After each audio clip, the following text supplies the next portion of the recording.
உன்னோடுதான் என் ஜீவன் ஒன்றாக்கினான் நம் தேவன். நீதானம்மா என் தாரம் மாறாதம்மா என் நாடும் இந்த நேசம் பாசம் நாடும் வாழ்க. எப்பா இந்த காலை என்ன வலி வலிக்கு. கட்டப்பையும் தூக்கிட்டு இவ்வளவு தூரம் வீட்டுக்கு நடக்கணுமே. பிறவு சும்மாவா பெரியவிய எதுக்கு சொல்லியிருக்காவ வீட்டை கட்டி பாருங்க கல்யாணத்தை நடத்தி பாருங்கன்னு. என்ன வேலையா இருக்கு. நாளை அன்னைக்கு கல்யாணம். நம்மளால எல்லாத்தையும் பார்க்க முடியல. நம்ம மைனி எல்லாம் அவிய பார்த்துக்கிட்டேன்னு சொல்லிட்டாவ. இருந்தாலும் நம்ம பக்கத்துல இருந்து கொஞ்சமாவது பண்ணாண்டாமா. அப்பதான் பிள்ளைக்கு கொஞ்சம் மதிப்பா இருக்கும். சரி ஒரு பிள்ளை தானே வச்சிருக்கோம். நம்ம பிள்ளைக்கு இதெல்லாம் அலையாம யாருக்காக அலைய போறோம். செத்த இதுல உட்காந்துட்டு பைய வீட்டுக்கு கிளம்புவோம். இவங்க எங்க இங்கே உட்காந்துருக்காங்க? கேப்பமா. சரி கேட்போம். அம்மா அம்மா. ரகு தம்பி.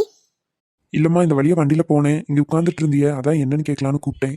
அது ஒன்றும் இல்லை தம்பி, இந்த கல்யாண வேலையை அங்கங்கே கொஞ்சம் அலைஞ்சிட்டு இருந்தேன்னா காலெல்லாம் சரியான உளைச்சலாக இருக்குது. இப்போதான் பஸ்ல இருந்து இறங்கினேன். வீட்டுக்கு போக வேற கால் வலிச்சுது. சரி கொஞ்ச நேரம் அப்படியே உட்காந்துட்டு பொறுமையாக போவோன்னு உட்காந்துருக்கேன். வேற ஒன்றும் இல்லை தம்பி. நான் கொண்டு போய் உங்களை வீட்டில் விட்டுட்டுமாமா? ஐயோ அதெல்லாம் ஒன்றும் வேணாம் தம்பி, உங்களுக்கு எதுக்கு சிரமம்? நீங்கள் போங்க, நான் பார்த்துக்கிட்டேன். இதுல என்னம்மா சிரமம்? உங்க வீட்டு வழியா தான் போறேன், வாங்க. இல்லை தம்பி வேண்டாம். பரவாயில்ல வாங்கம்மா, கூட்டிட்டு போறேன். சரி தம்பி. அட என்ன தம்பி நீங்க போயிட்டு வரேன். அங்க நான் சும்மா கால் வழியில உட்காந்துருந்தேன், என்ன வீடு வரைக்கும் கொண்டு வந்து விட்டுருக்கிய. வீட்டுக்குள்ள வராம போனா எப்படி? இல்லம்மா பரவாயில்ல இருக்கட்டும். அதெல்லாம் கிடையாது தம்பி, இங்க உள்ள வாங்க. வந்து ஒரு மோராவது குடிச்சிட்டு போங்க வாங்க. வேண்டாமா. அப்படியெல்லாம் சொல்லக்கூடாது தம்பி, எனக்கு எவ்வளவோ உதவி செய்றிய. ஆனா நம்ம வீட்டுல ஒரு நாள் உள்ள வந்தது கூட கிடையாது. வாங்க ஒரு கிளாஸ் மோராவது குடிச்சிட்டு போங்க தம்பி. சரிம்மா வரேன். அம்மாடி அம்மாடி முத்து. சொல்லுங்கம்மா. ஏம்மா வாய்ஸ் எல்லாம் ஒரு மாதிரி இருக்கு, என்னாச்சு? அதெல்லாம் ஒன்றும் இல்லைம்மா, உங்களுக்கு தான் அப்படி கேட்குதுன்னு நினைக்கிறேன். சரிம்மா சரி, உள்ள என்ன பண்ணிட்டு இருந்த? நான் என்னம்மா பண்ணுறது, சும்மா தான் உட்காந்துருந்தேன். ஆமாம் ஆடு கொஞ்சம் புல் எடுத்து போட சொன்னலம்மாக்கா, புல் போட்டியா? இல்லைம்மா மறந்துட்டேன். மறந்துட்டியா? ஆமாம்மா, நீங்கள் வீடெல்லாம் கொஞ்சம் தொடச்சி விட சொன்னியல்ல, அதான் தொடச்சி விட்டுட்டு மறந்துட்டேன். அட ஆமாம், என் பிள்ளை வீடெல்லாம் தொடச்சி விட்ருக்கேன். சரிம்மா சரி பரவாயில்ல இருக்கட்டும், அம்மா போய் அந்த வேலையை பார்த்துக்கிட்டேன். நம்மக்கா கல்யாண பிள்ளைய இப்படிலாம் வேலை வாங்குறேன்னு உனக்கு கோவமாம்மா அம்மா மேலே? இல்லைம்மா அப்படியெல்லாம் ஒன்றும் இல்லை. எனக்கு புரியுது மக்களே, கல்யாண நேரத்துலேயும் இப்படி வேலை வாங்குறது எனக்கும் கஷ்டமாக தான் இருக்குது. என்னம்மா செய்ய, தப்பா எதுவும் எடுத்துக்காதம்மா. அம்மா கொஞ்சம் வேலையாக வெளியே அலையிறோம்ல, அதான் இதெல்லாம் ஒன்றை செய்ய சொன்னேன். மைனியே நாளைக்கு பூ அலங்காரத்துக்கு ரேடியோ செட்டுக்கு அதுக்கெல்லாம் ஆள் சொல்லிட்டாவலாம். நாளைக்கெல்லாம் வந்துடுவாங்க என்னம்மா, அதான் இன்னைக்கு தொடச்சாதானே உண்டுன்னு உன்னை தொடக்க சொல்லிட்டேன். சரிம்மா. யார் வந்திருக்கான்னு பாரா. யாரும் வரலையேம்மா. யாரும் வரலையா? ஐயா தம்பி ஏன் வெளியே நிற்கிறிய, வாங்க. அம்மாடி முத்து, தம்பி கொஞ்சம் மோர் எடுத்து கொடுமா. சரிம்மா. நான் நடந்து இவ்வளோ தூரம் வர முடியாமல் கால் வெளியில் அங்கே உட்காந்துருந்தேன் பஸ் ஸ்டாண்டில். சரி செத்த நேரம் கழிச்சு போவோன்னு தம்பி தான் நான் வண்டியில் கூட்டிகிட்டு வந்து விட்டாரு. நீ மோர் எடுத்து தம்பிக்கு கொடு, நான் போய் ஆட்டுக்கு புல்லை போட்டு வந்துடுறேன். தம்பி மோரை குடிங்க, நான் வந்துடுறேன். ஆட்டுக்கு புல்லை போட சொன்னேன், என் மகன் மறந்துட்டாலாம். நான் போய் போட்டுட்டு மட்டும் வந்துடுறேன். என்ன காலையிலேருந்து பட்னியாக கிடக்கும்ல. சரிம்மா. முத்து, உங்களுக்கு கல்யாணம்னு கேள்விப்பட்டேன். ஆமாம். காதல் தந்தவழி தேரும் காதலினாலே கண்ணீரோடு முத்தங்கள் கலந்ததினாலே. நான் கூட ஏதோ ஒரு கட்டாயத்துல தான் கல்யாணம் பண்ணிக்க போறாளோன்னு நினைச்சேன். ஆனா அவ சம்மதத்தோட தான் கல்யாணம் நடக்க போகுது போல. நான் அவகிட்ட கல்யாணமான்னு கேட்டேன். அவ ஆமான்னு தான் சொல்றா. என் மேல விருப்பமோ இல்லை வேற ஏதாவது இருந்தா அவ வாயை திறந்து சொல்லியிருக்கலாமே. அவங்க அம்மா கூட இந்த இடத்துல இல்லை, ஆனா அவ அப்படி எதுவுமே சொல்லலை. நல்லா தான் ஆமான்னு சொல்றா. இப்போ நான் தான் தேவையில்லாம வேற எதையோ நினைச்சிட்டு இருக்கேன்னு நினைக்கிறேன். அவங்க என்கிட்ட வந்து பேச நின்னதும் எனக்கு ஒன்று பிடிச்சிருக்குன்னு சொல்லுவாங்கன்னு நினச்சேன். அப்படி மட்டும் அவங்க சொல்லியிருந்தாங்கன்னா நானும் என் மனசில் உள்ளதெல்லாம் சொல்லியிருப்பேன். இந்த இடத்துல அம்மா கூட இல்லை, நான் எல்லாத்தையுமே சொல்லியிருப்பேன். ஆனால் அவங்க உனக்கு கல்யாணம்னு கேள்விப்பட்டேன்னு நார்மலாக தான் கேட்குறாங்க. அப்போது அவங்களுக்கும் என்னை பிடிக்கல போல. நான் தான் தேவையில்லாமல் மனசில் ஆசையை வளர்த்துட்டேன்னு நினைக்கிறேன். படும் வேலை காதல் மறந்தாகும், காதல் வடி மீது உயிரும் புதிதாகும். இருங்க உங்களுக்கு மோர் எடுத்துட்டு வரேன். சரி.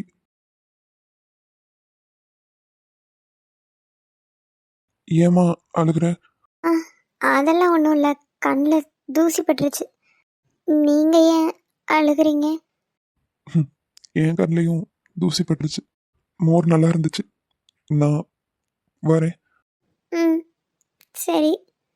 இப்போ அவ ஏன் அழுகுறா? கல்யாணத்துல விருப்பம் இல்லையான்னு பேசாம கேட்டுடலாமா? அதை எப்படி கேட்கறது? நம்ம கேட்டு தப்பாயிருச்சுன்னா என்ன பண்றது? எனக்கு ஒண்ணுமே புரியல. நான் அழுறத பார்த்து கூட அவங்க எதுவுமே கேட்காம போகிறாங்க. அவ்வளோதான், இந்த ஜென்மத்தில் அவங்களுக்கு நான் கிடையாது போல. அம்மா யாரை பார்த்து வச்சுருக்காங்களோ அவங்க கூட தான் எனக்கு கல்யாணம் நடக்கணும்னு விதி இருக்கு போல. ஏம்மா, ஏம்மா அழுவுற? ஆ அது ஒன்றும் இல்லைம்மா, கண்ணில் ஏதோ தூசி போட்டுட்டு வேற ஒன்றும் இல்லை. வேற ஒன்றும் இல்லைல்லம்மாக்கா, வேறெல்லாம் ஒன்றுமே இல்லைம்மா. இல்லைம்மா, எதனாலும் அம்மாட்ட சொல்லிடுறேன் என்ன? அதெல்லாம் சொல்லுவேம்மா, கண்ணில் ஏதோ பட்டுட்டு அதான். என்ன மன்னிச்சிரு மக்களே, கல்யாண பிள்ளைய அதை செய் இதை செய் வீட்டை சுத்தம் பண்ணுன்னு எல்லாம் பண்ண சொல்லி பாவம் என் பிள்ளை. பரவாயில்லம்மா, அதெல்லாம் ஒன்றும் பிரச்சனை இல்லை. போ மக்களே போ, போய் நல்லா மூஞ்சி கை கால்லாம் கழுவிட்டு கொஞ்சம் நல்லா தலையெழுத்து பூ வைமா. ம் சரிம்மா. கல்யாணம் ஆக போகிற பிள்ளை நல்லா தலை நிறைய பூ வச்சாதான் நல்லாயிருக்கும். போ. ம் சரிம்மா. ஆமாம், ரகு தம்பி எங்க? அவிய போயிட்டாவம்மா. போயிட்டாவளா? நான் மோரை குடிச்சிட்ருங்க, நான் வாரேன்னு சொல்லிட்டு தானே போனேன். அது அது வந்து மோர் குடிச்சிட்டு இருக்கும்போது அவியலுக்கு ஃபோன் வந்துச்சு, யாரோ அவசரமாக கூப்பிட்டாவன்னு சொல்லிட்டு உங்ககிட்ட போயிட்டு வரேன்னு சொல்லிட்டு தாம்மா போனாவ. ஏ அப்படியா? ஆமாம், அந்த தம்பி என்ன வேலை விஷயமா வெளியே போச்சுனே தெரியல. என்னை பார்த்ததும் சரி இப்படி உட்காந்துருக்காங்களேன்னு என்னை கொண்டு வந்து விட்டுட்டு அப்படியே எங்கேயே இருந்துச்சு. ஆமாம், அந்த தம்பிக்கும் வேலை இருக்கும்ல, சரி பார்க்கட்டும். இங்கே பாரு இலக்கியா, நான் கேட்க போகிறதுக்கு உண்மையை மட்டும்தான் நீ என்கிட்ட சொல்லணும். நிச்சயம் நீங்கள் என்ன கேட்டாலும் நான் உண்மையை சொல்கிறேன் மாமா. அதுக்கு முன்னாடி நீங்கள் ஏன் சோகமாக இருக்கீங்க அதை சொல்லுங்கள். சொல்கிறேன். முத்துக்கு இந்த கல்யாணத்தில் விருப்பம் இருக்கா இல்லையா? என்ன மாமா இப்படி கேட்குறாரு? மாமா அது இங்கே பாரு இலக்கியா, உண்மையை மட்டும்தான் சொல்லுவேன்னு சொல்லியிருக்க, மறைக்காமல் சொல்லு. உண்மையை சொல்லணும்னா அவளுக்கு இந்த கல்யாணத்தில் ஒரு துளி கூட விருப்பம் இல்லை மாமா. அப்புறம் ஏன் இந்த கல்யாணத்துக்கு ஒத்துக்கிட்டா? இல்லை மாமா, அன்னைக்கு என்ன நடந்துச்சுன்னா, நானும் அவளும் தான் ஆற்றுக்கு துணி துவைக்க வந்தோம். துவைச்சிட்டு வீட்டுக்கு போகும்போது ரொம்ப வெயிலாக இருக்குன்னு சொல்லி அவள் தான் வீட்டுக்கு வான்னு சொன்னான். நாங்கள் 2 பேரும் போய் கட்டில் உட்காந்து பேசிகிட்டு இருந்தோம்.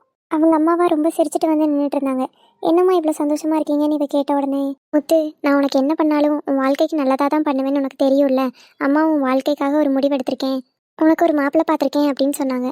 இவ உடனே இல்லை நான் படிச்சுட்டு தானே இருக்கேன், படிக்கிறேம்மா, இப்போ எதுக்கு எனக்கு கல்யாணம், அந்த கல்யாண வயசுலாம் எனக்கு வரல, நான் காலேஜ் படித்து முடித்து வேலைக்கு போய் நம்ம குடும்பத்தை பார்த்துக்கிறேன்னு எவ்வளவோ சொன்னான். அவங்க அம்மா இல்லைம்மா, உன் குடிகார அப்பனை வச்சுட்டு நான் என்ன பண்ணுறது, உனக்குன்னு வரதட்சணையோ ஏதோ போட்டு கல்யாணம் பண்ணி கொடுக்குற அளவுக்கு நானும் வசதியாக இல்லை. உனக்கு ரெட்டையார்பேட்டையில் ஒரு அத்தை இருக்காங்க, அவங்க பெரிய பங்களா வீடெல்லாம் வச்சுருக்காங்க, வரதட்சணை கொஞ்சம் கூட வேண்டாம், பிள்ளை மட்டும் கட்டி கொடுத்தா போதும்னு கேட்டாங்க.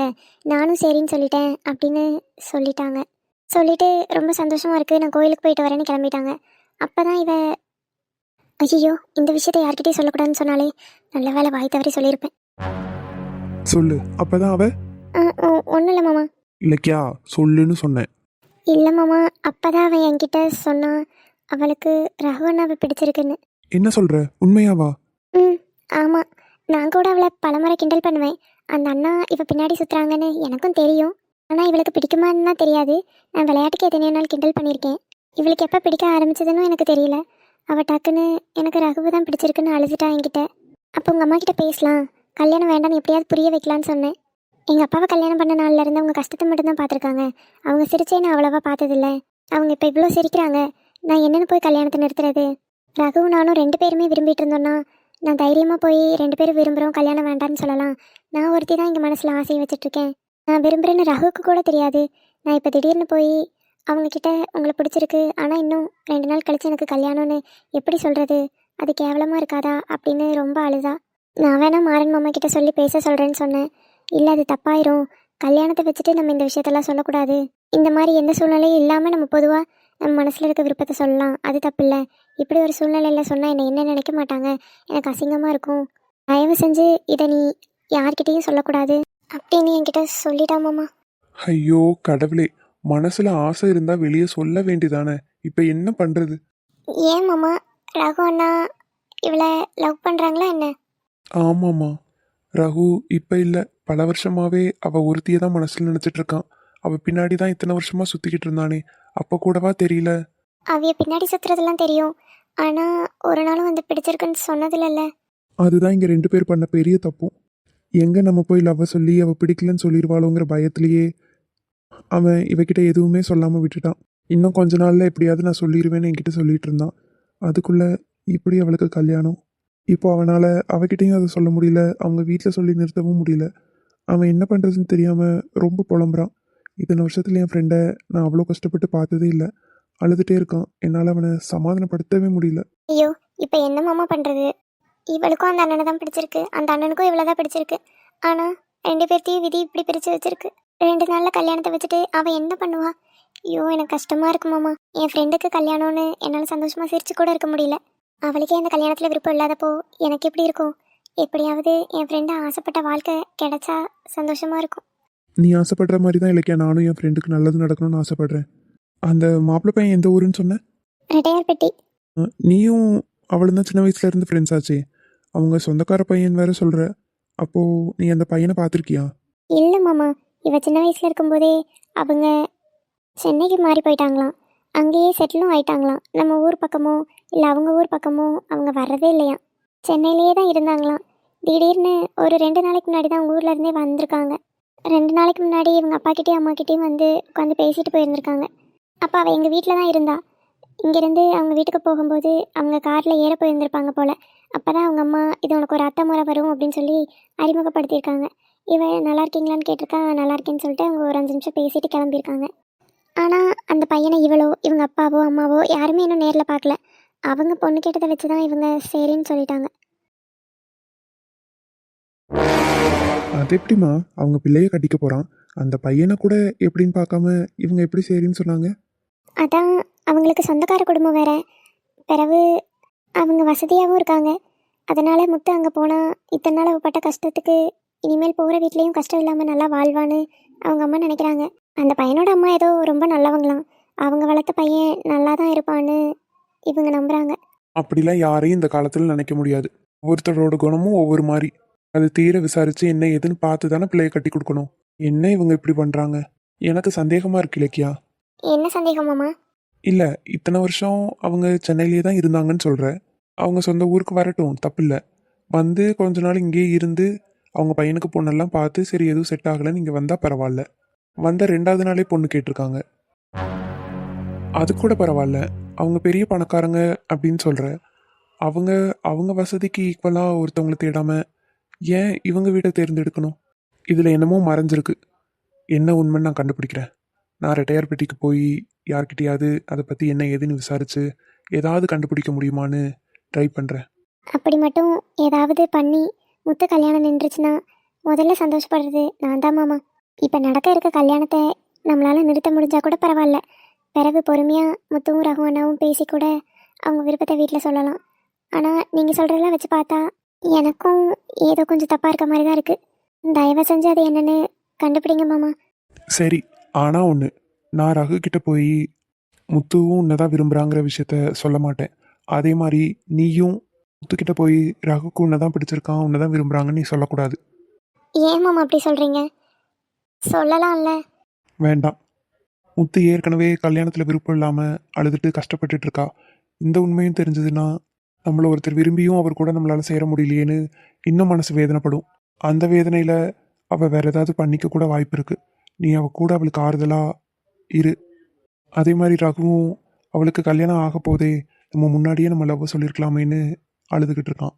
இப்போ அவனுக்கு இந்த உண்மை தெரிஞ்சா நம்மளை ஒரு பொண்ணு விரும்பியும் அந்த பொண்ணு கூட சேர முடியாமல் போச்சேன்னு ரொம்ப வருத்தப்படுவான். நாளான்னைக்கு தானே கல்யாணம், முழுசாக இன்னும் ஒரு நாள் இருக்குது. அவங்களுக்கு பின்னாடி என்ன பின்னணி இருக்குன்னு நான் கண்டுபிடிக்கிறேன்.